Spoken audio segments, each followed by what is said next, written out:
Well, welcome to Voices of OKC. We are excited to launch our podcast, and we are going to have some incredible guests, people in Oklahoma City that are truly voices of Oklahoma City that are actually making a huge difference in our community. And today we get to have Jeff Morefield, who is the executive director of the On Call Project. And man, how long have you guys been doing this now? Man, we are incorporated in July 10th of 2023. That's so awesome. I feel like an infant. Oh, man, that's great, though, man. It's so exciting to hear about new nonprofit organizations that launch, specifically when there's not a lot of you guys around doing what you do. Yeah. And so really quickly, I want to introduce you, read your brief bio. Sure. You're son to a military family, husband to a hairstylist wife, who's awesome, man. You outpunted your coverage there, that's for sure.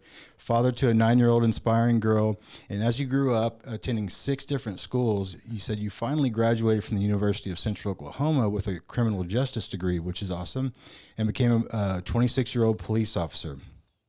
I also served in the Oklahoma Army National Guard, deployed in combat zones, and learned much that enables me to stand in front of many as I served as the executive director of the On Call Project Foundation. Man, that's incredible. First of all, thank you for your service in the military. Yeah. Thank you for your service to our community, man. I think that law enforcement can be a thankless job sometimes. Yeah. And so I want you to know I appreciate you very much. And, we when we met, we just hit it off pretty immediately, man. It was really interesting. I was telling my story at a breakfast. Mm-hmm. And I'm sitting there telling my story. And of course, for those of you that don't know, I was a little bit of a knucklehead growing up. Got wrapped up in a real bad armed robbery at 18 years old. Police officer shot me. Me and the officer are now friends. But that's what really makes our relationship special. You know, just seeing the redemptive nature of God's character. Mm-hmm. You and I would not be friends in any other situation, most likely. Yeah. And so, but because of what Christ has done in our lives, we see the fruit of that, and we also see that we can actually reconcile, have relationships. Not only that, we can work together to see a better community. So, man, thank you so much for all that you do. And I'd just like to ask a few questions and then let it go from there, man. Man, let's do it. Let's go. All right. So what personal or professional experiences have shaped who you are today? Ooh, that's a pretty big question. I'll be honest with you. I'm going to kind of start off with my childhood. You know, I was a military brat, and through a lot of experiences and stuff like that I moved from Oklahoma to Texas, Arkansas, Germany twice, graduated high school in Germany. When I was a kid, I was actually in Germany at the time when the Cold War was going on. So you're looking at 1985 to 88. I was 4th grade through 6th grade. And at that time, Libya was bombing the out of Western Europe, so you had the West and the East, and there was a lot of contention there. My dad, obviously my dad was in the military, so anytime that we went into our base, they would have little sandbags with M60s behind it, and they're mirroring our car and all the rest of the stuff. So you go from the United States, which is very protective, you kind of have your bubble, and then you go to this area that's you have to watch. You have to watch where you're going. Yeah. You're not really advertising that you're Americans. All the rest of the stuff. You know what I mean? When nobody's wearing their sergeant, right? Exactly. You know what tags. I mean? And then I had one experience when I went into East Berlin with a Boy Scout troop, and I actually a friend of ours, it was another Boy Scout. We were walking down in East Berlin, and a Russian guard literally came up to us and took the kid's camera out of his hands, pulled the film out, ripped it, and yelled at us for taking pictures in East Berlin. And if anybody's ever been there, they understand how gray it is. Okay, there's no color. It's there's nobody walking around. It's a communist area. So that really imprinted in my head that world, right? And then when we left, I remember having our passport up on the windows going into West Berlin through Checkpoint Charlie, and this Russian guard, big AK-47, all the rest of the stuff comes by, and he gets real mad again, and jumps on our bus, and I'm like, oh my gosh, I'm never going to see my parents. And the reason why I said that is because I remembered all the murals that were on the other side of people who tried to jump the wall to get on the west side, but were killed. Okay. And so I was just scared to death, right? And so eventually the guard got off the bus. We went through. I ran off the bus as fast as I could, jumped in my mom and dad's arms, and said, thank you. Oh, wow. That really instilled the desire Okay. and understanding of what freedom is, the desire to want to be in the United States, the understanding of what freedom looks like, what other countries are like, you know, as opposed to ours, right? You're not seeing crosses, you know, in the communist nation, you know. And so, you know, going back to West Berlin, going through high school when I graduated there, and then coming back here to Oklahoma was in 1994. Okay. And my parents were still stationed in Germany at the time. My dad was doing his second tour over there, and that's when the Oklahoma City bombing happened. And so no such thing as cell phones. And kind of, I mean, you had, you know, still, you know, $2 text messages or whatever it was back then, you know what I mean? So my parents were freaked out. Yeah. You know, they called and you're just making sure I was okay. Obviously fine, but that really propelled me into wanting to go into law enforcement. I was really desiring to be a pilot, just like my father. I went through the University of Oklahoma's ROTC program, was disqualified due to a medical issue that I had back when I was when I was 5 years old. Okay. So that really propelled me into my law enforcement career. Started at a university, and then I went to Yukon PD, and then ended up at Edmond for 22 years. Those years there, growing up, kind of being on my own for those 2 years in college with my parents 7,000 miles away. I don't know if any parents would want to do that right now. You know what I mean? Yeah.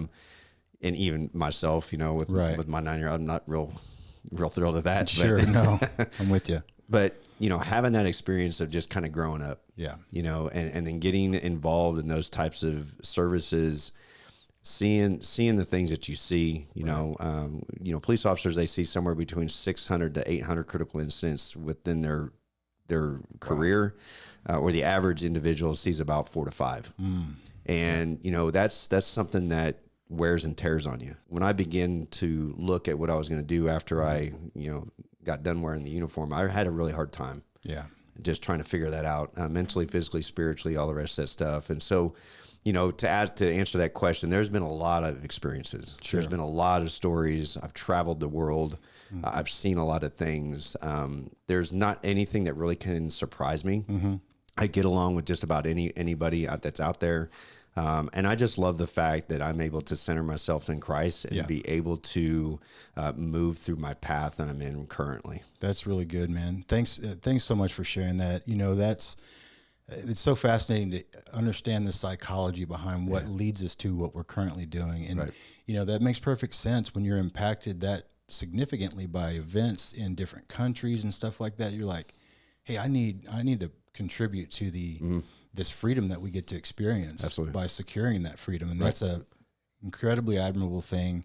But man, it's really, you know, not everybody's stepping up to do that. So, you know, it's really admirable in my opinion when I see people that are willing to put their lives on the line in many different ways, you know, and just thinking about all of the incidents that law enforcement, not to mention first responders and military, see in their lifetime compared to the average person. That's unbelievable.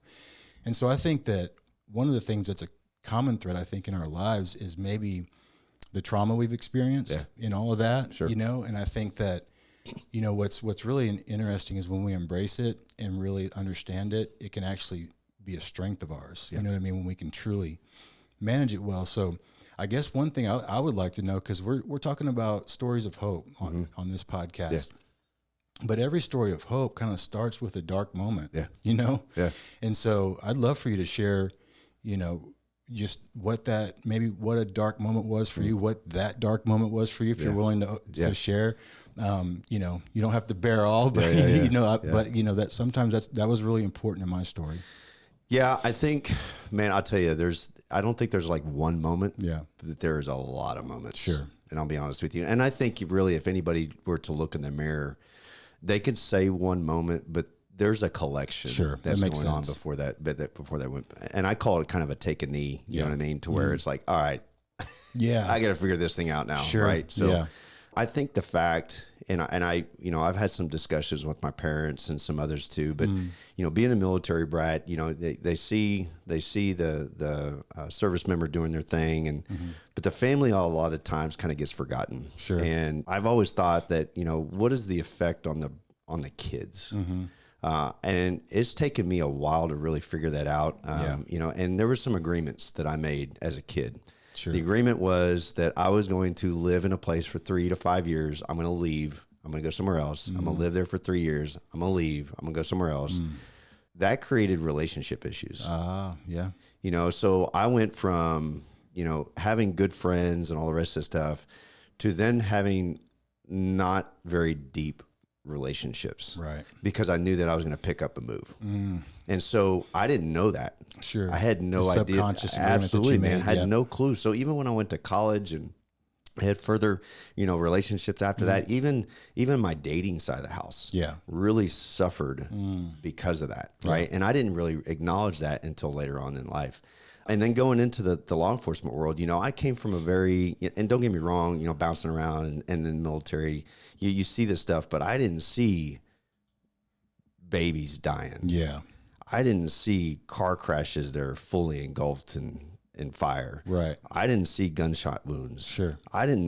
Those things that you just were not around. I mean, there's even the suicides, the way the suicides are done. Sure. You know, just all those things that you collectively have. And I could tell you incident after incident after incident. We call it the wall of faces. Yeah.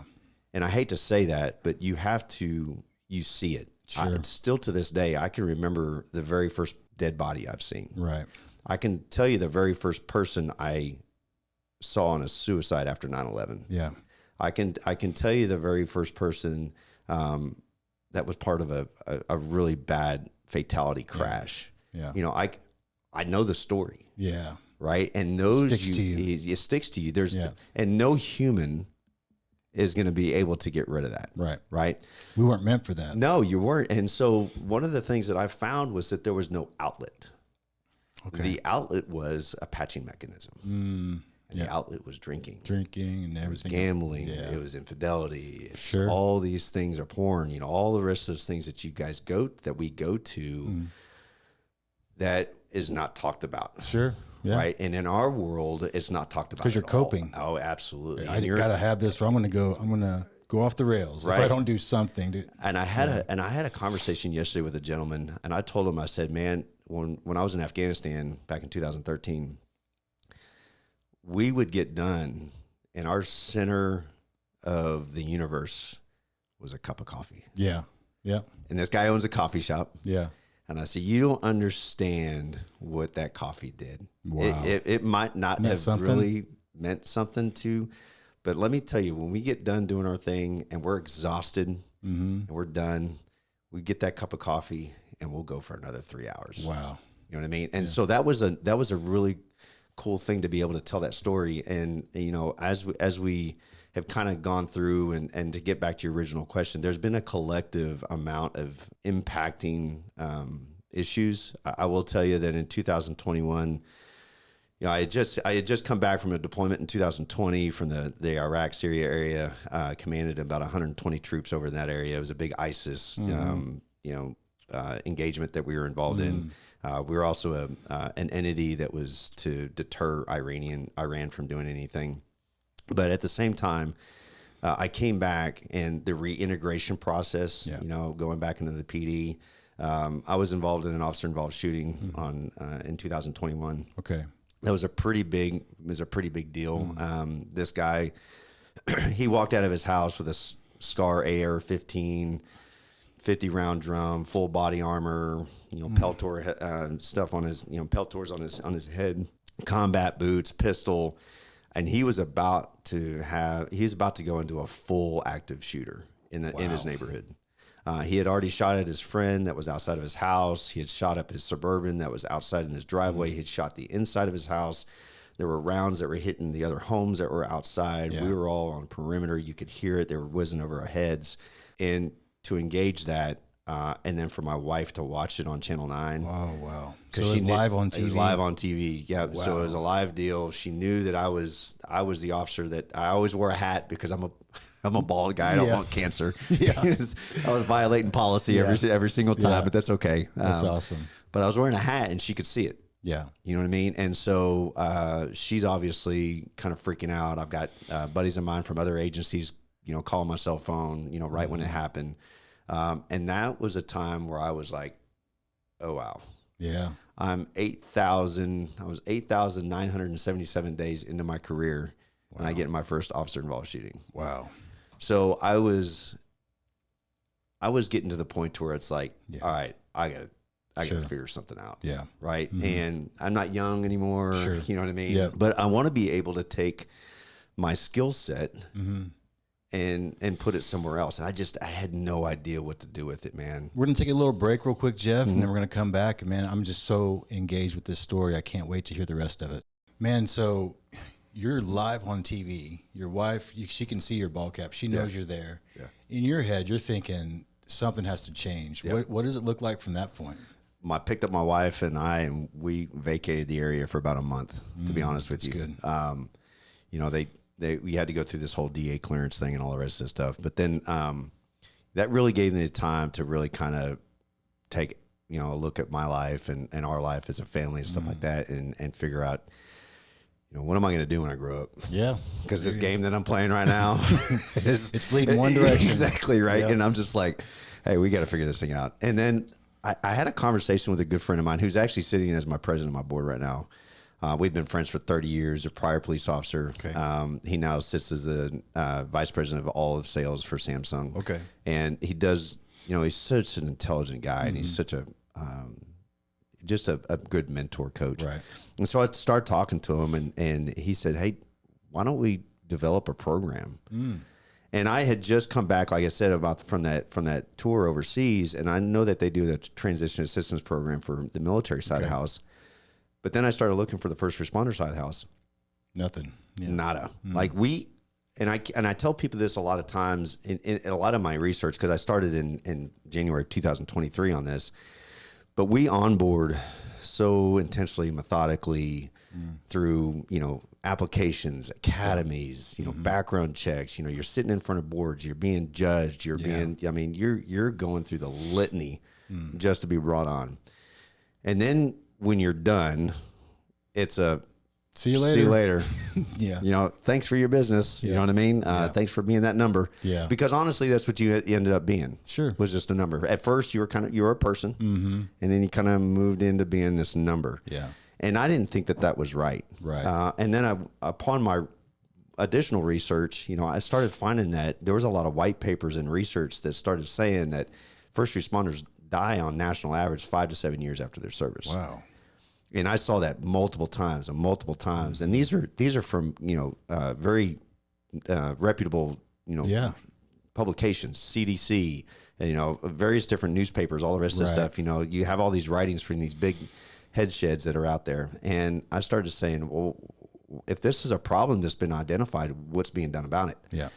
And so I started researching and couldn't find anything. Yeah. And so not just through Google search or whatever, but I would just, you know, I'd call friends in LA. Sure. I'd call friends in Seattle. I'd call friends in Chicago. All the like, man, what are you talking about?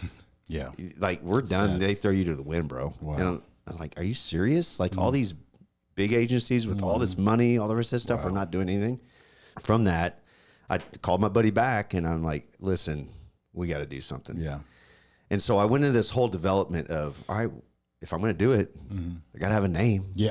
You know what I mean? Is this a nonprofit? Is this a for-profit? Right. You know, I had actually a pretty contentious conversation with a CEO of a location that said, you need to do a for-profit. And I said, no, I don't want to do a for-profit. Right. Because I want to serve these people. And I think if I do a for-profit, then there's an underlying business. Yeah, exactly. And I don't want to do that. And so anyway, you know, came up with the name. It's 6 months. Wow. 6 months to come up with the name, come up with the logo, you know, and then in the logo, we developed a story. So the On-Call Project Foundation is, we have all been on call. The project is to help them transition into the private sector. And if you look at our logo, the O is very tattered. Yeah. The P is pretty clean. Yeah. So the tattered life that we have gotten ourselves into, the 600 to 800 critical incidents, all the things that we see, do, being touch, feel all the time, right? Whether, and it's 24 hours, man. It's not just during that 8 to 10 hour shift. You are on call the entire time. And then the project is our ethos. Yeah, that's good. That's what creates us to be able to go into the private sector and be successful. Yeah. When there is no project like this, then we are failing our people. Right. And then when you look at the service side of the house, that's what God says. Yeah.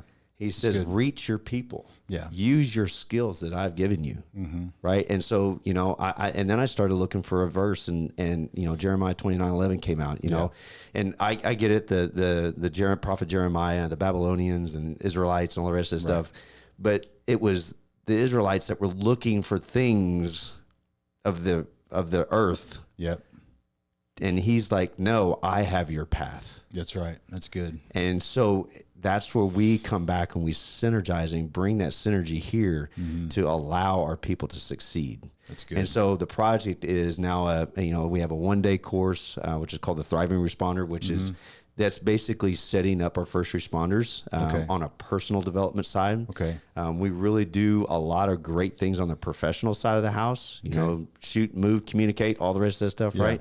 But on the personal side, there is no development in our first responder world. Basically like law enforcement soft skills. Exactly. Right. Exactly. So we bring people in like financial advice. Yeah, that's good. You know, how many people understand their pension systems? How many understand, like, you know, if you're doing this, how budgets, you know, just all the small little things that you would think would be known.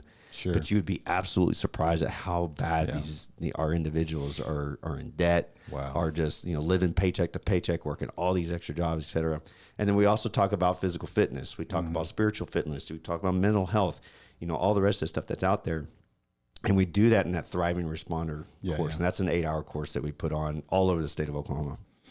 And then the other one that we have that you've been privileged to talk at, and we're going to have one here coming up here pretty soon again at our facility, is the Beyond the Badge. So what we do is we target those that are 18 months out from hitting that gate of retirement. That 18 months is to allow any type of education, certifications, blah, blah, blah, that they would want to do or have before going in the private sector. Right. So once, and not saying that you have to be 18 months, but if you're 1 month out, you know, you come to our course. It's a 4-day seminar. And we'll teach you all those things that I just talked about: your pension, mental health, physical health, all the Warriors Rest Foundation. You know, all these foundations that are coming in and being a source of being a resource for us.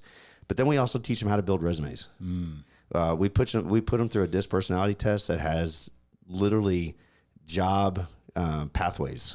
So if you're a task-oriented person, people-oriented person, these are the best jobs that would be for you if you wanted to go in the private sector, work a 40-hour, 20-hour, whatever it is, right? Because you're like searching, like, what do I do? This is all I know. This is all I know. I have no idea. So, and then after that, we've interviewed in front of boards, but we've never interviewed one-on-one with HRs.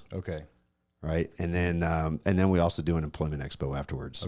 So we bring in about 15 different private businesses, you know, that come in and want to hire our first responders, financial, logistics, you know, sales, network, any of that. So we bring them in and say, hey, here's the opportunities, right? And so that gives them hope. Hope. Right. And that's the goal, you know, that's, you know, sometimes that's really what we need. Well, I think that's primarily what we need, is just some kind of hope that there is something beyond what I'm current, because it's scary. I can only imagine, like, man, this is all I know. This is my identity. You know, what's my identity now? You know, help me with that. And so I think that, man, first of all, just everything you guys do is so impressive. The level of excellence that you do it with. I see the law enforcement and military coming out in that, which is awesome. I'm a systems guy. I love good systems. I love good curriculum, and you guys have it. But your solution to a problem that exists that nobody's really answering. There's some people trying maybe, but you're doing it. And I think that's incredible. And really, I would like for you to share too, because we're talking about stories of hope. This is, you're bringing hope to first responders, law enforcement that are retiring, military. What does hope mean to you? You know, hope for me is just an understanding of a pathway that I can, or it can. That's good. Or we can. Or they can. Sure. You know, it doesn't have to be just I. Right. You know, I hope that this foundation becomes a nationwide known foundation. I hope that we impact thousands upon thousands of first responders. I hope that we mitigate our 5 to 7 year, you know, death rate. You know, 24% higher mortality rate than the general population, dying at 66 as opposed to 82, 85. Unbelievable. Yeah. You know, and it's just, that's the hope that you have. Now, is there a lot of work in that?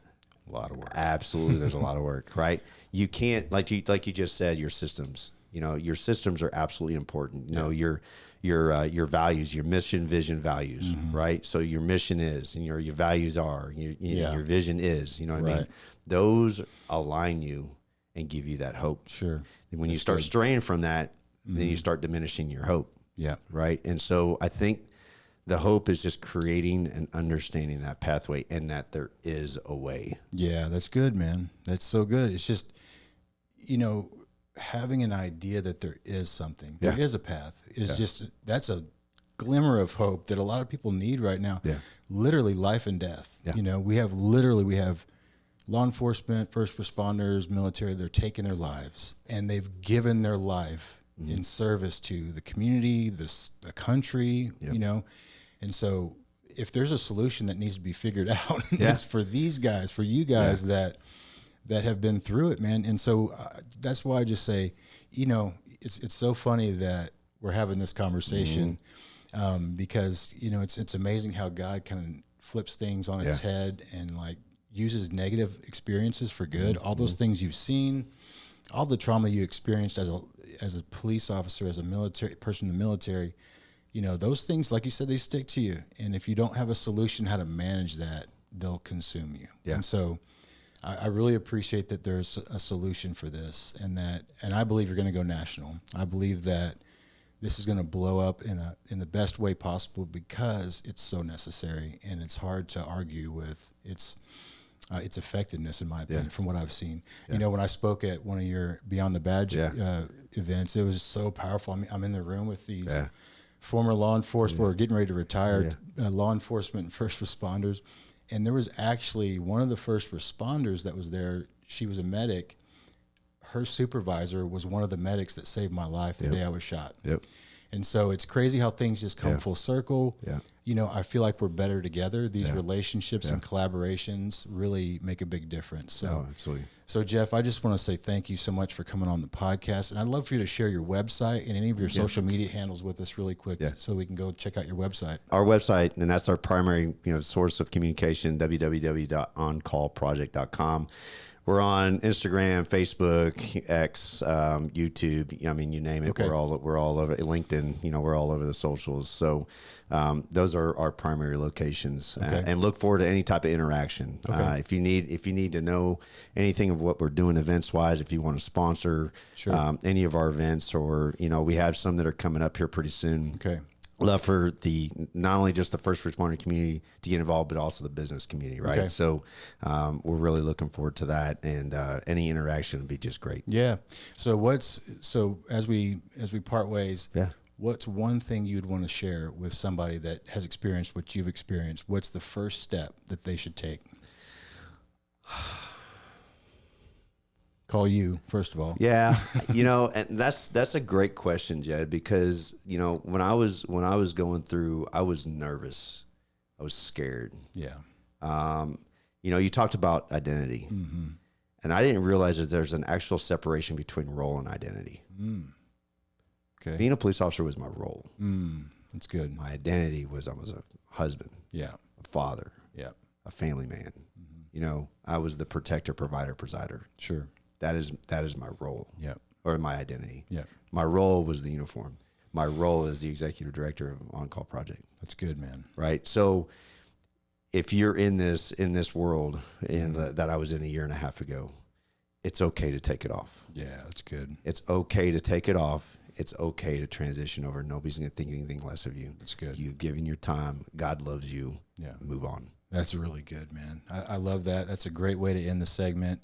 And Jeff, you're a legend, man. I can't wait to see the things that happen, the lives that are restored and made whole through the experiences that you have had and through On Call Project. I just think it's a phenomenal organization. And if you're out here listening right now, man, go on their website, support them. We 100% endorse On Call Project and Jeff and all that they're doing. They have a phenomenal board. they're governed well and led well. So thanks so much, Jeff. Appreciate you, man. Thank you, Jed. Always a pleasure, and God bless you. You too, man.